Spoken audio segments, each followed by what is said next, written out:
Je commence par la péninsule ibérique. Anciennement, on appelait les Gynets d'Espagne le cheval espagnol parce que la péninsule ibérique, l'Espagne était plus grande, mais c'est un cheval qui était commun à les deux pays. On a divisé les studbooks il y a quelques années.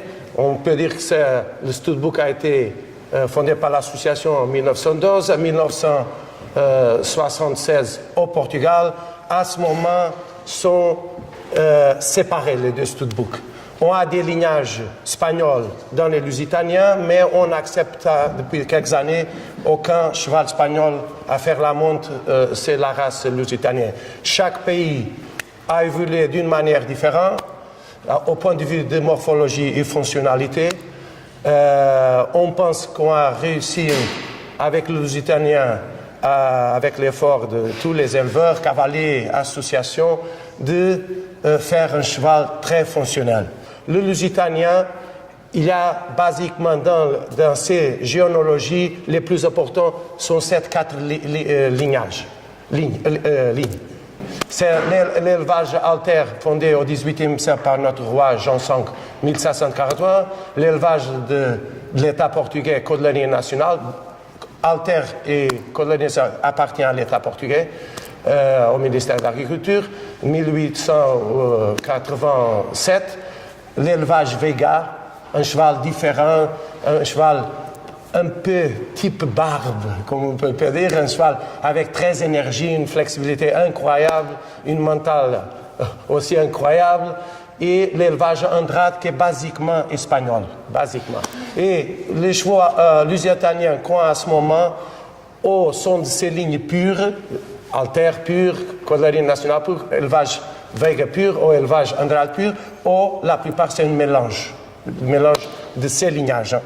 Le cheval lusitanien, je ne sais pas, je ne veux pas être trop portugais, mais je pense que c'est le cheval plus fonctionnel au monde. mais excusez-moi, mais je pense que c'est la vérité, hein, parce que c'est un cheval doué pour tout. Hein, c'est doué pour tout. En équitation classique, quand on parle de lusitanien, on parle aussi du cheval ibérique. Il est au XVIIIe siècle utilisé dans les différentes académies. Le cheval d'Espagne, il est derrière les pisans et tout. Si on voit les gravures, les chevaux sont un peu des chevaux ibériques qu'on voit dans les statues du XVIIIe siècle, XVIIe siècle. En tauromachie, on ne peut pas, c'est le mieux. Il n'y a pas un cheval au monde, un tauromachique. N'est pas mon collègue Soto de l'école de Reyes, mais il sait bien que les Lusitaniens sont beaucoup mieux que les Andalous. Hein. On ne voit pas dans les cavaliers tauromachiques dans les écuries des Andalous. Pourquoi? Parce qu'on a sélectionné toujours le cheval pour la guerre. Guerre entre des cavaliers, des hommes, guerre avec le taureau. Horseball, je pense qu'ils sont très bons aussi. On a appris l'horseball avec les Français, mais on a déjà les Portugais ont réussi à avoir beaucoup de prix des championnats d'horseball. À l'équitation travail, quand on parle d'équitation travail, compétition sont les mieux. Au point de vue de travail avec des bétails, des vaches, des taureaux, ils sont incroyables. Ça peut dire qu'à Camargue, il y a les Camarguais qui sont très bons, mais les Lusitaniens sont doués pour ça. Au saut d'obstacle, ok, les Français, les Allemands, les Anglais, ils gagnent. Ils gagnent beaucoup, mais au niveau, par exemple, pour les gosses, jusqu'à un mètre, ils sont très flexibles, ils sont très faciles. Ok, après ça, c'est un petit peu plus compliqué parce que la sélection n'était pas faite pour sauter. J'ai mis ce cheval-là, c'est Novilheiro. Il était dans le top 20 et les années 70, plus ou moins, n'est-ce pas, Catherine, plus ou moins, par John Whittaker, un fameux cavalier anglais. Il était un cheval qui a fait des concours complets, il a sauté obstacles au grand niveau et aussi... je l'ai monté à l'âge de 20 quand il est parti de nouveau au Portugal pour faire la monte chez mon ami architecte Arsénio Cordeiro. Je l'ai monté, le cheval était dressé. Il faisait tout. Je l'ai monté une demi-heure avant une fête de 70 ans de M. Andrade et j'ai fait tout, passage, piafé, changement de pied. Seulement à temps, je n'ai pas réussi à le faire. Mais j'avais monté le cheval 10 minutes. Et la fameuse Catherine Henrique qui est là, à monter Orphée. C'était le début du cheval lusitanien dans les compétitions de dressage, au grand niveau. Elle a participé à Barcelone à quelle année? Barcelone a été 92. A resté, je pense, quelle place? Il avait été 25e. 25e. Ok. Les éleveurs au Portugal, moi comme éleveur, si on va 30 ans avant, on n'a jamais pensé qu'un cheval lusitain pouvait faire la compétition à ce niveau. Mais on a réussi avec la sélection à faire des chevaux déjà très bons. On a des chevaux déjà qui participent au grand niveau et avec des résultats pas mal du tout. Hein. Nous sommes très contents et très fiers de ça. En attelage, on a été 2 fois champion du monde à 4 par le conducteur de meneur Félix Brasseur belge, 2 teams à 4 qui était le propriétaire M. Mello et Anthony Simon, ils ont gagné 2 fois le champion du monde à 4. Au concours complet, on a beaucoup de chevaux au Portugal à faire le concours complet. Ok, on ne va pas à badminton et peut-être à Saumur, mais il y a des bonnes compétitions qui participent déjà des lusitains. À la chasse, la photo n'est pas bien choisie parce que la chasse, c'est un cavalier de la garde républicaine à sauter. Une moto, de motos, parce qu'on avait un carrousel mélangé de motos avec des chevaux de la garde républicaine. Mais à la chasse, on utilise beaucoup de lusitaniens au Portugal. Et à Requestre, il y a une photo de l'école portugaise, mais tous les cavaliers classiques au Portugal, ils montaient des lusitanes. Ça peut dire qu'ils ne montaient pas des autres chevaux, mais la plupart, c'est des chevaux lusitanes. Tous les grands maîtres du XXe siècle qu'on connaît, ils montaient des lusitaniens. Et on va commencer à parler un peu sur le type d'équitation. Après, Madame Quant, c'est ça. La bonne explication de roi d'Ondoat, j'ai un peu peur de dire quelques mots, mais Portugal, comme vous avez dit, a été invadé pendant 5 siècles, Espagne 7 siècles. Hein. Et il y a une tribu berbère qui aidait le roi Mohamed Ier, qui s'appelle Zenet. Zenet qui a donné, et cette tribu avait une manière, une façon de monter différente qu'on était habitué. Il avait la bride médiévale, la bride de la guerre avec les armures et tout ça, mais qui montait avec les jambes complètement étendues. Il se mettait avec une selle qui est décrite sur le livre de Don Duarte, la selle de Brabant, qui se mettait pour l'impact de la guerre. Cette manière de monter de cette tribu Zenet était complètement... Ils gagnaient par la flexibilité parce qu'ils amenaient des chevaux de Nord d'Afrique, très flexibles, très rapides. Ils gagnaient les luttes à une manière de monter. Ils étaient d'une position à cheval complètement différente. Les étraits très courts, les fesses presque ne touchaient dans la selle, ça c'était... par la rapidité, flexibilité de l'agressivité des cavaliers et des chevaux. Et là, a donné origine à cette ginette. Ça vient de Zenet. Zenet qui a transformé en ginette. En Espagne, encore, on dit les cavaliers, les écus, c'est les ginettes. Et on parle du cheval d'Espagne, ginette d'Espagne. Et tout est lié à ce mot et à cette tribu. Et on a la bride médiévale complètement, vous voyez les jambes complètement allongées et l'autre, et ça, c'est la base, car je peux m'aider, de notre équitation. C'est la mélange de 2 façons de monter à cheval. Je ne vais pas dire rien plus sur le roi d'Ondoat, parce qu'on a dit, ça a été très bon pour moi parce que vous expliquez tout ça. Et on arrive à la conquête de Naples par les Espagnols et le début des académies, et aussi associé après à ce que le cheval espagnol faisait à cette époque, un cheval plus flexible, plus fin, pas si lourd comme les chevaux parfois qui existaient en Italie. Et on rentre dans le XVIIe siècle.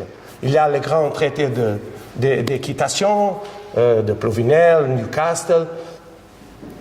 Et c'est le début de l'équitation comme art équestre, artistique. Hein. Et on passe au Portugal. Portugal a absorbé les grands cavaliers qui ont écrit des traités d'équitation, ils ont absorbé ces types d'équitation. C'était des personnes qui voyageaient, ils savaient ce qui se passait à l'extérieur.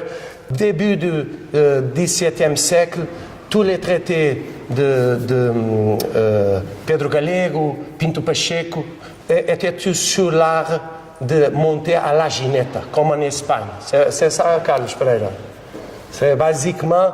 Mais il y a une chose qui a changé, qui change un peu l'équitation. C'est la tauromachie. Au début, ce n'est pas fait comme elle a dans les places à Lisbonne, les grandes places, non. Était à la campagne, c'est la chasse au grand bétail. Hein. Et ça, c'était une lutte, parce que quand on a un taureau, parlant de la tauromachie, je comprends parfaitement qu'il y a personne qui n'aime pas la tauromachie. Hein.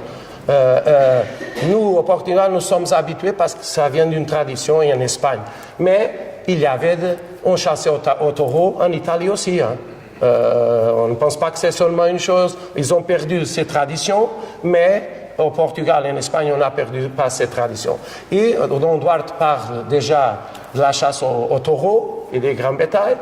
Et ça, c'est quand on voit un taureau de 5 ou 600 kilos derrière un cheval dans la campagne, ce n'est pas très agréable. Hein. Et donc, ça a fait par on peut dire, une sélection du cheval qui peut se mettre à combattre un taureau et une manière de monter qui s'adapte à ça. Parce que ce n'est pas la même manière de monter dans un manège. Parce qu'on dit les cavaliers tauromachiques au Portugal, c'est on peut avoir le cheval plus dressé au monde dans le manège. Quand on met un taureau devant, on perd tout le dressage. Hein. On perd tout le dressage. Et on voit par exemple à cette gravure qu'au Portugal, dans les fêtes, quand on avait un mariage, on recevait un roi, c'était normal faire toréer les familles nobles et la famille royale, toréer les taureaux. Au XVIIe siècle, il y a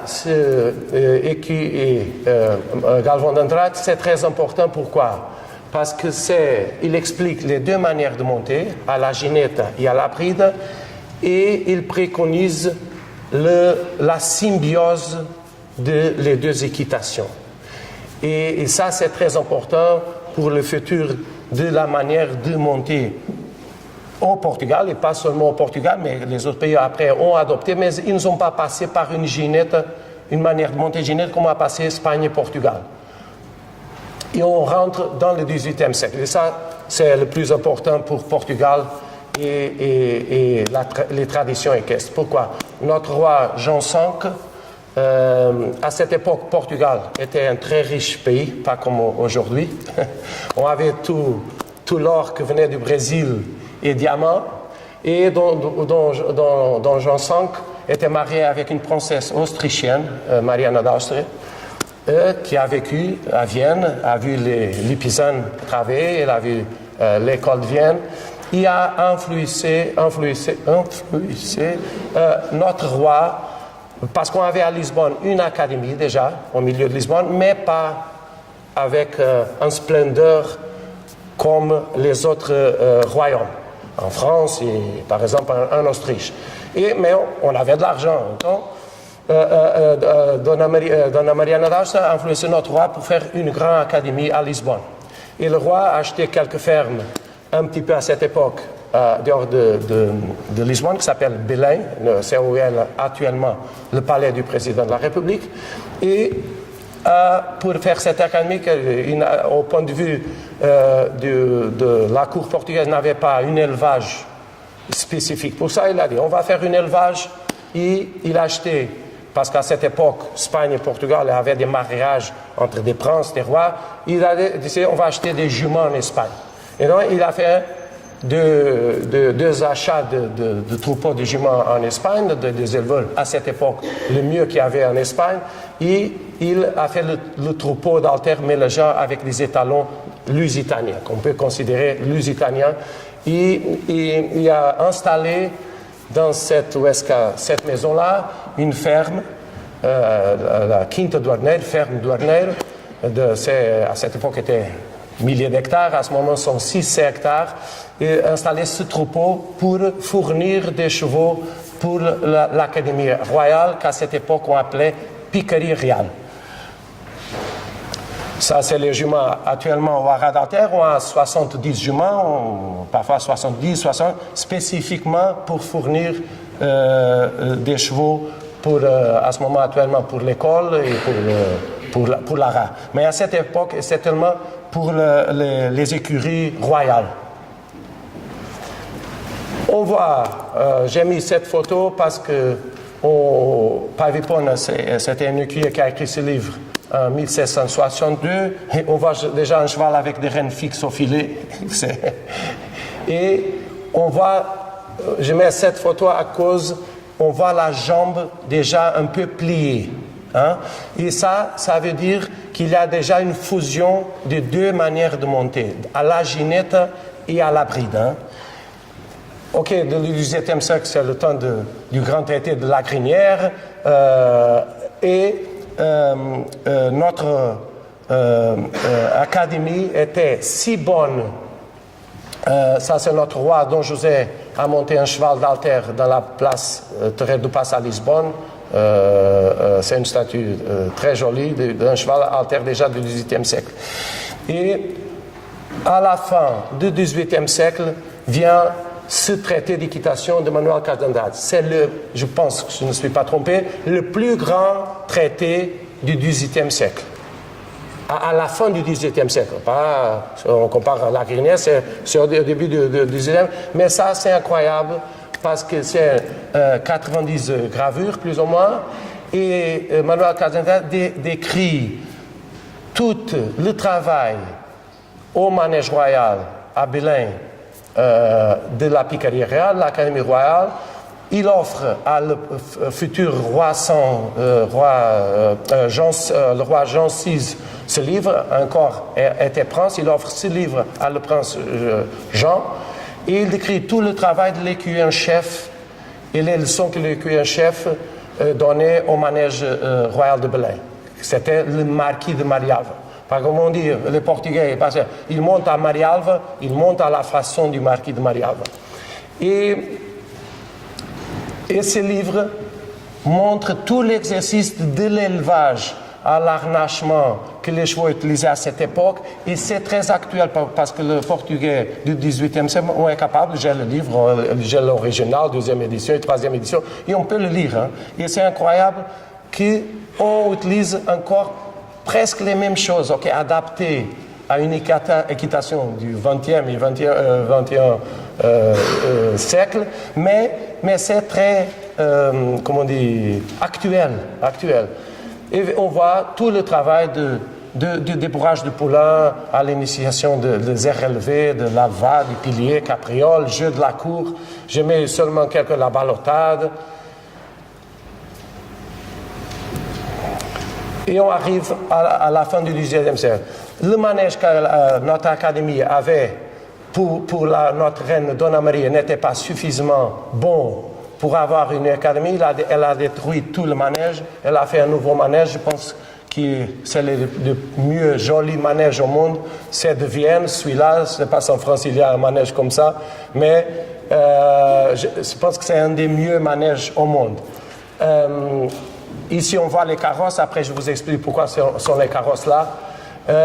À cette époque, fin du XVIIIe siècle, on avait dans les écuries royales, seulement, pas l'armée qui était à côté, mais seulement les 1400 chevaux, 200 destinés seulement à la piquerie réale, à l'académie, et 60 écuyers. Il y a des livres qui décrivent le travail à cette époque, et c'est très amusant, parce qu'il disait tout le travail, les cavaliers qui manquaient au travail, il disait qu'ils étaient malades.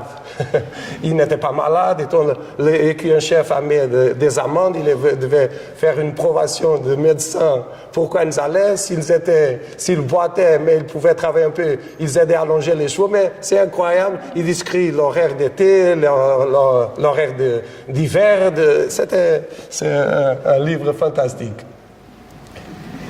Ça, c'est que notre académie actuelle, l'école portugaise, voulait. Ça, c'est une photomontage. On n'a pas arrivé à réussir à avoir de nouveau le manège.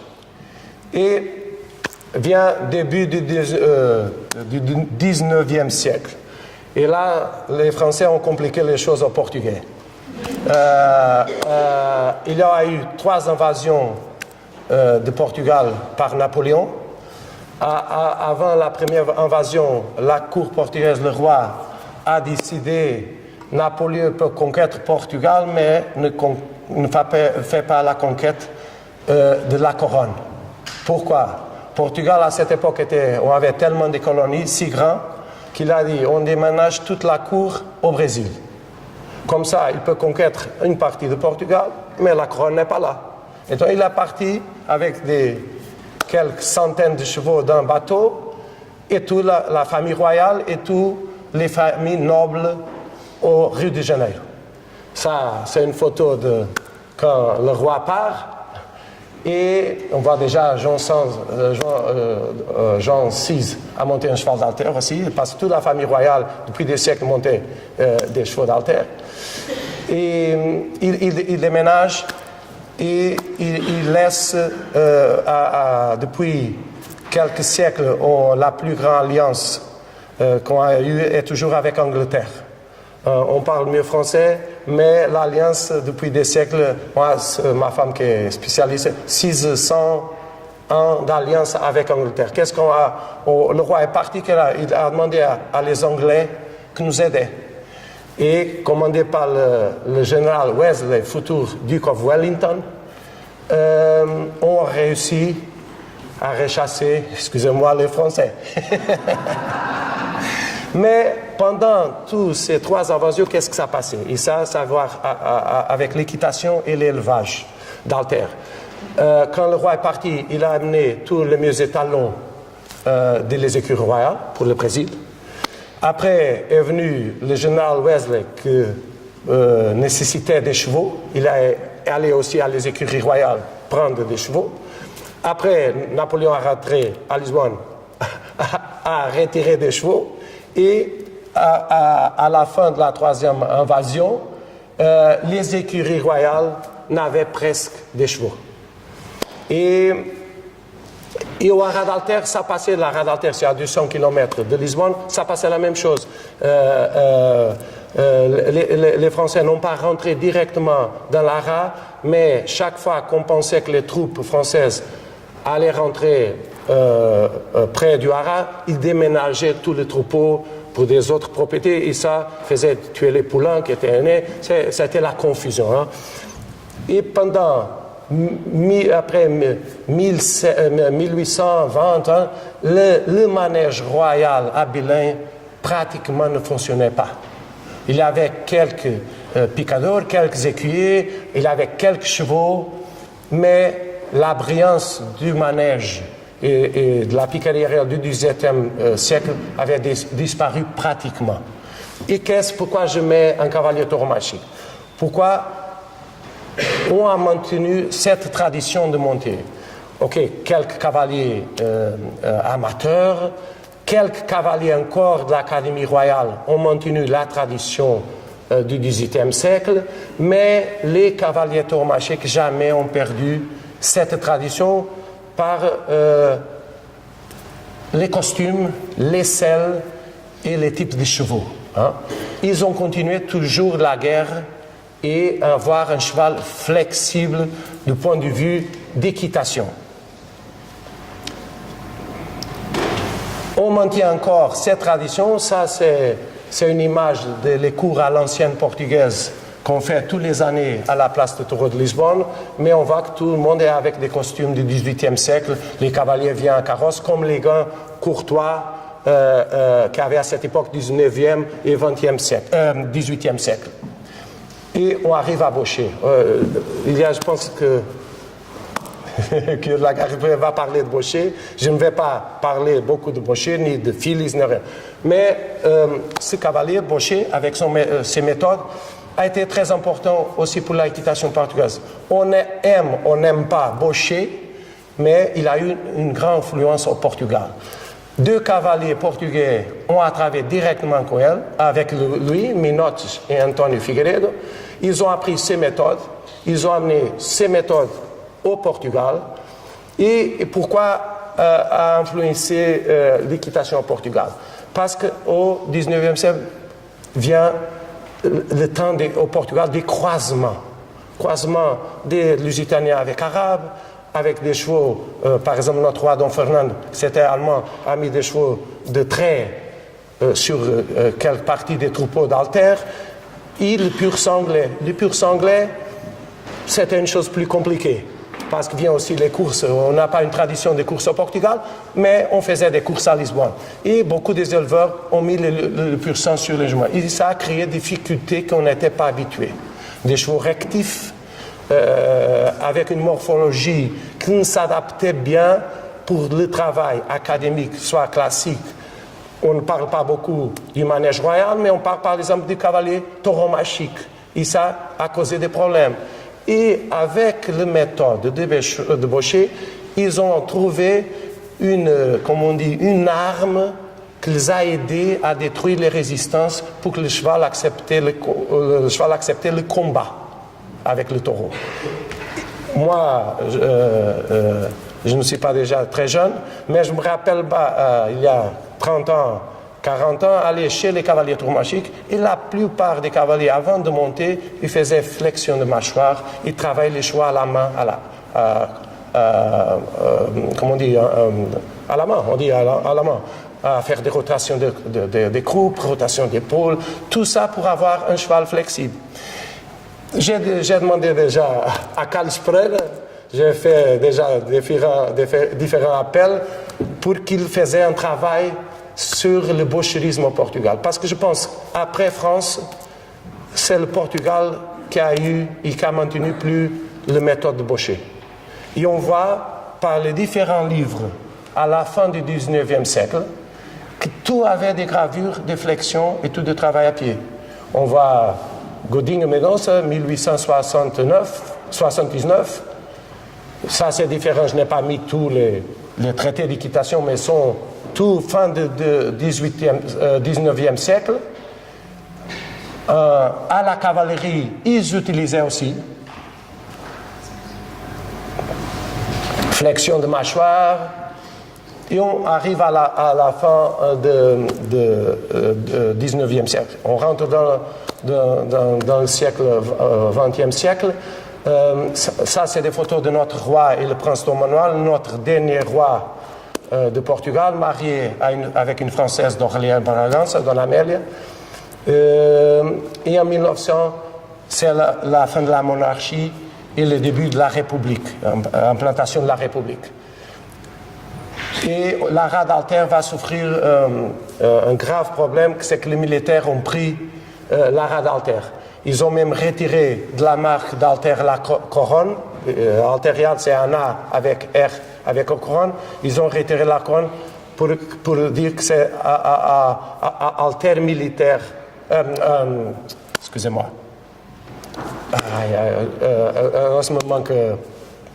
Ils ont changé, ils ont retiré et ils ont donné un autre nom à l'élevage d'Alter. C'est pendant la Première Guerre, 1911 à 1942, et ils ont croisé les Alters avec beaucoup de Hackney anglais. L'unique chance qu'on a eue est parce qu'ils ont resté toujours avec une partie du troupeau qui était pure.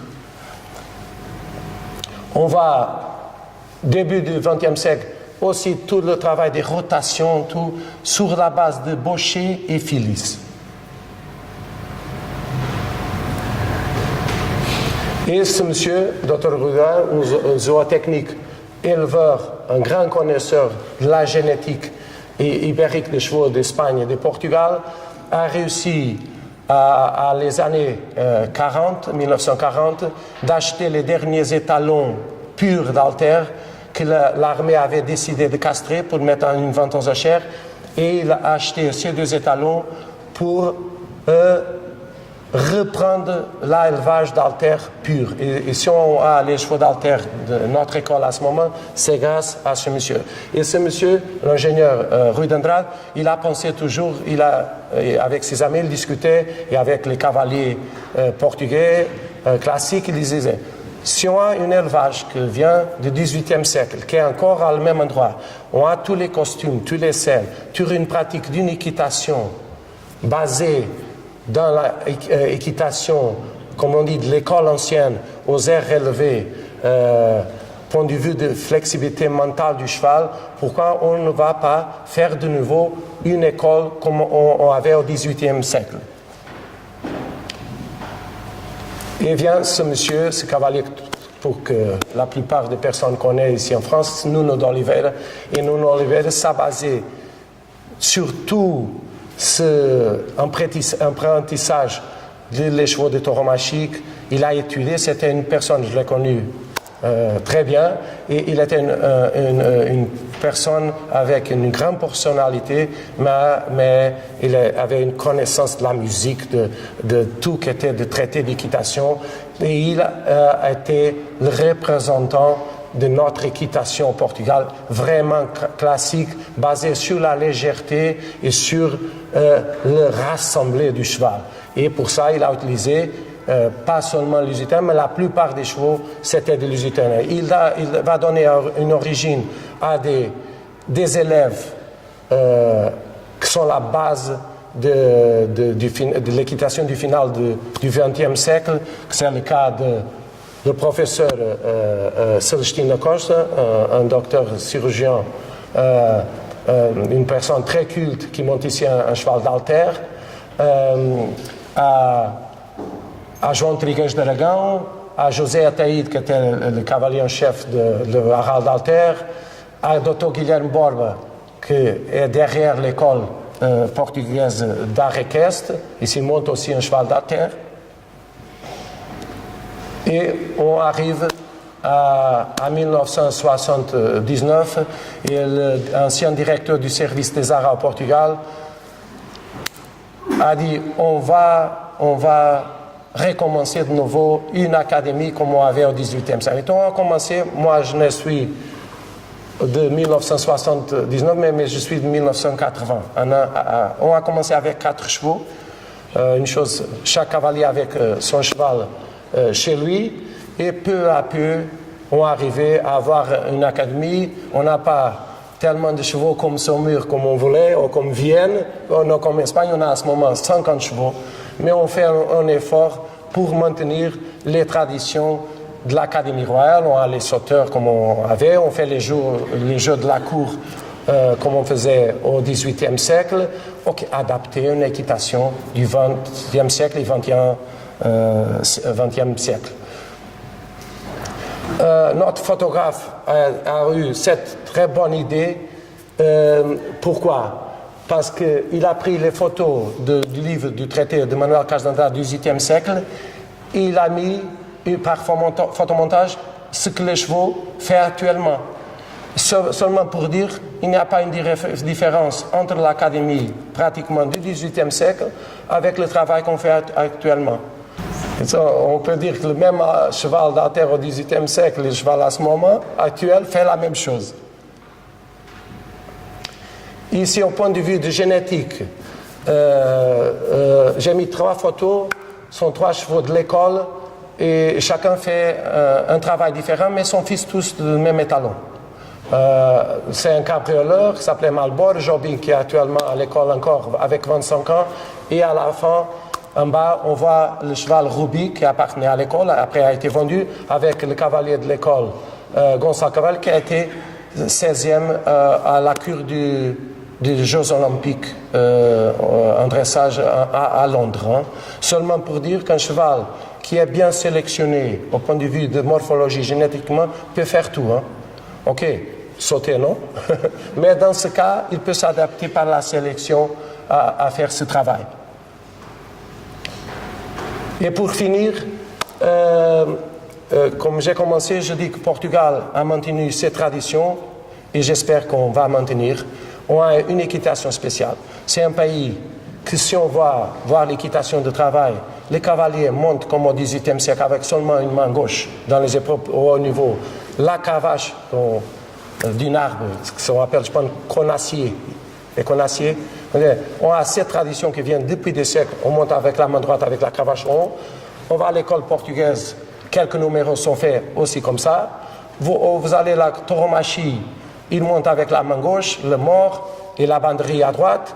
Vous allez à les foires au Portugal, comme la très connue foire de Golgan, et la plupart du cavalier monte avec seulement une main. Et ce qu'elle veut, sont des amateurs, la plupart, c'est montrer, le rassembler, la légèreté du cheval. C'est une chose spéciale, fantastique, c'est unique au monde. Et tous les cavaliers amateurs qui maintiennent encore ces traditions. Merci beaucoup.